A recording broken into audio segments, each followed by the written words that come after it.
Finney's an angry dude. He's an angry guy.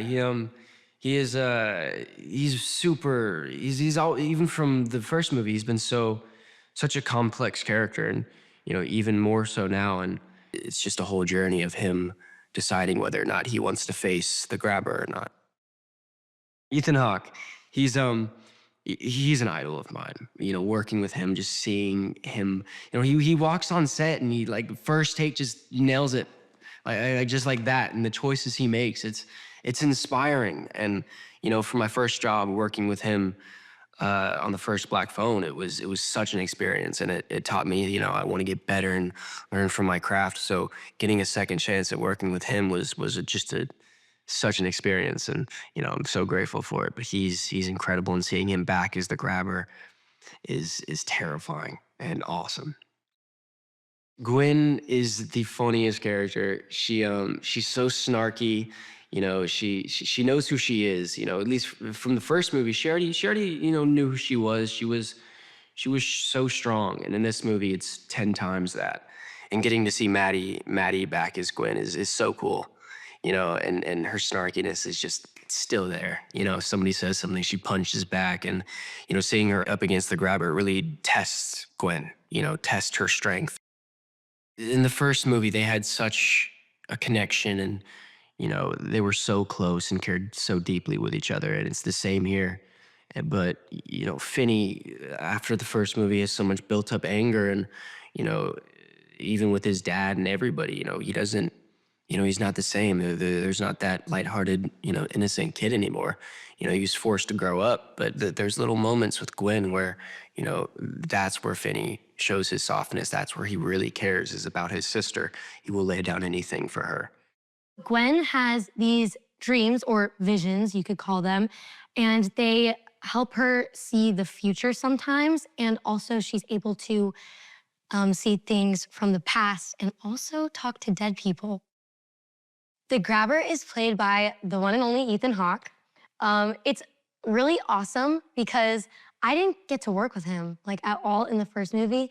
And in this movie, we have a lot of scenes together, and working with him is so awesome. When I first saw him like come onto set, I was kind of in awe because, it's Ethan Hawke.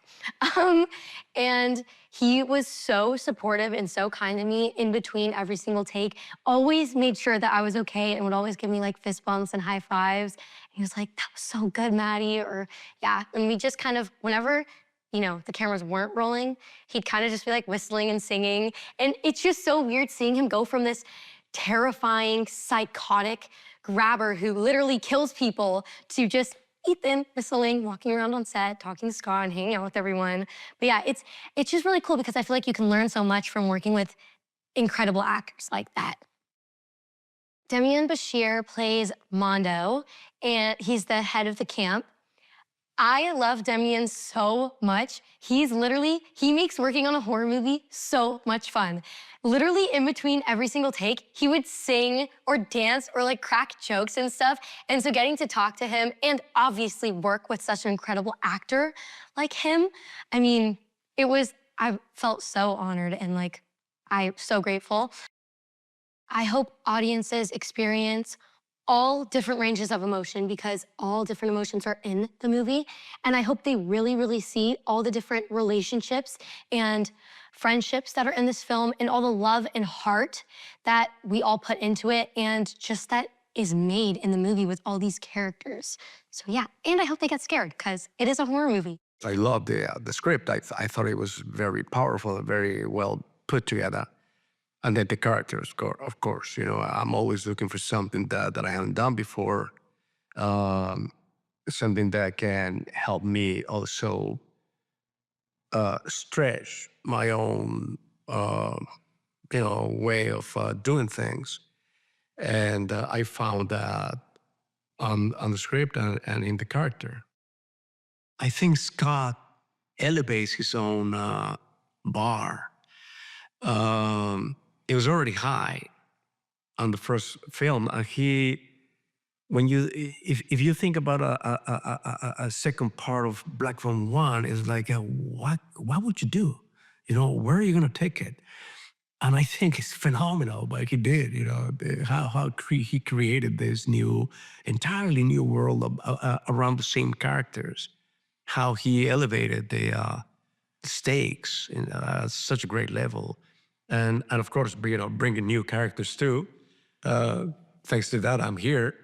And I think it's a big plus, it's a great thing. And I'm so lucky to have played Mando in this second story. She's perfect. She's Mustang. I remember we chatted before we began shooting.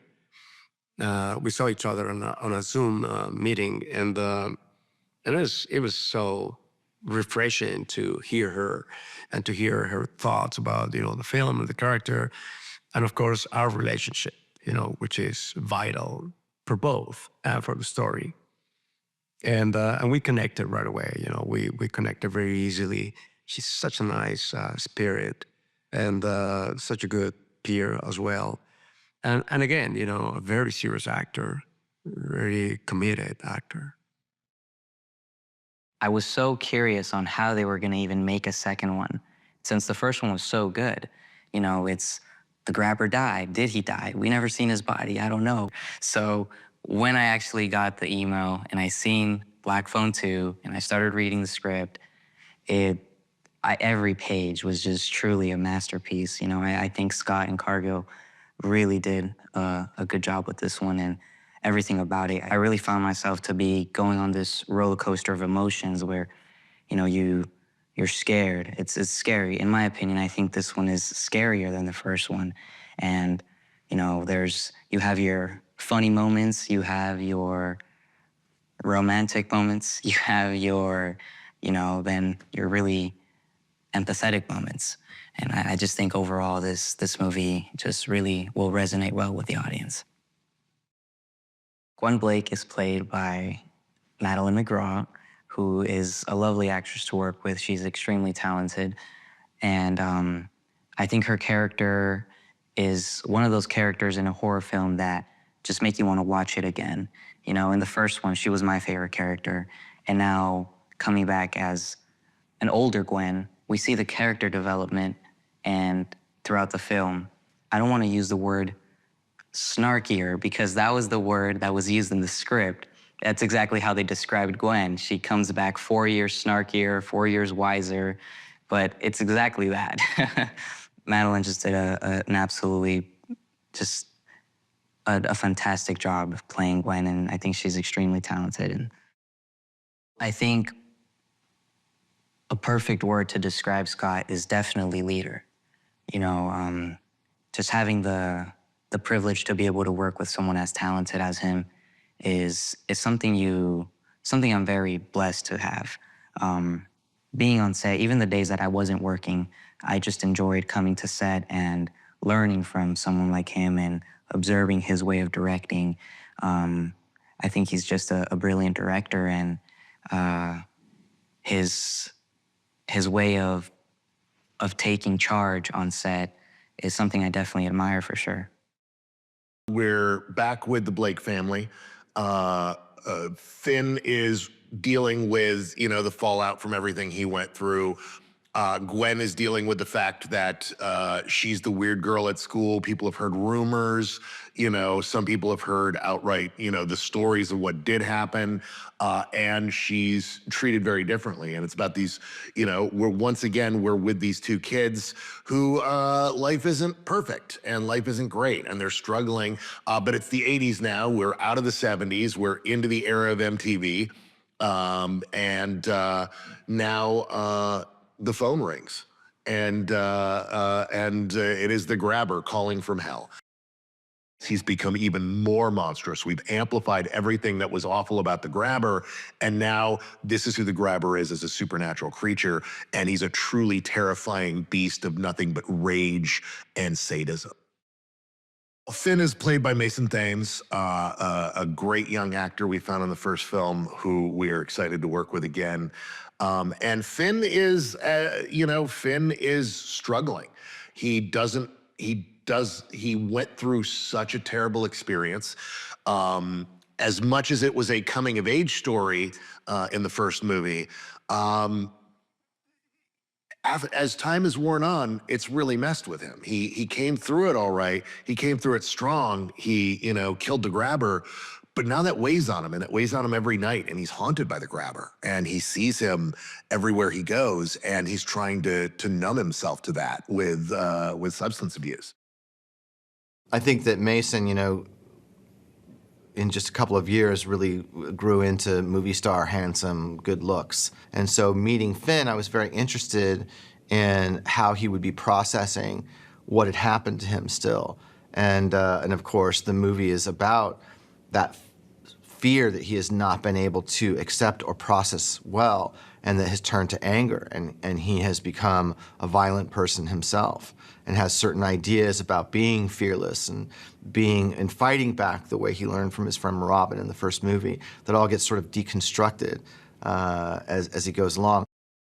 You've got a Freddy Krueger type, back from the dead, vengeful ghost in a mask, and what Ethan brings to that trope is eloquence and intelligence and ferocity of language that is not something a lot of actors could pull off.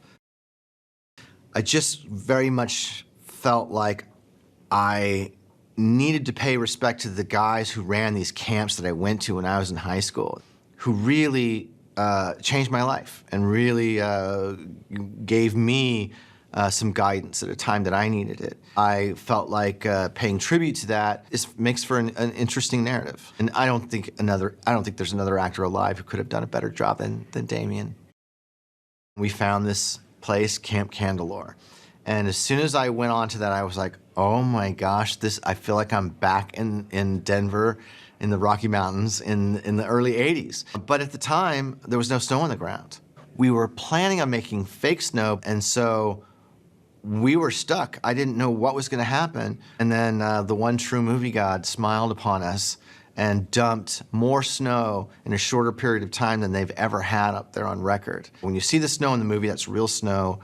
We put, of course, we built the phone booth where it is, but that frozen lake and that mountain range is real, that's behind it. People might think that's green screen. It's not, it's real. I think Black Phone 2 is a pretty uniquely disciplined and layered audio-visual experience. There's a lot of effort and detail in the look of the Super 8 film, what we did with the Super 8 film, how we integrated it with the digital photography of the movie, so that the visual experience of the movie is not gonna look like another movie that you've seen. I don't think I've ever seen a movie in a theater with more Super 8 material in it than this one. And it's not just Super 8 material, it's very specific film stocks and very specific processing, very specific look that we wanted for the movie. And sonically, it's an extremely disciplined production also. My son Atticus Derrickson did the score, and the integration of the score and this expressive sound design, and the sound of the winter elements of the movie, the music that plays, some of the needle drops in it, all of that lends itself ultimately to a very cinematic experience. What I love about this movie is that it doesn't just tell another scary story. It peels back the layers of what we have already learned. We get to explore Finney and Gwen's family, the trauma they've inherited, and how there is more connecting them to the grabber than they may have realized. Scott is a master of creating the right mood and atmosphere for the perfect horror film. He's an incredibly collaborative director who knows how to inspire and bring out the best in his cast and crew. Here at Blumhouse, we always say horror is better together. It's such a unique experience to be vulnerable with your friends, family, and a few complete strangers. Black Phone 2 is no exception. From the sound design, to the atmosphere, to the striking cinematography, it's the kind of movie that's just better in the dark, with a crowd, and nowhere to run.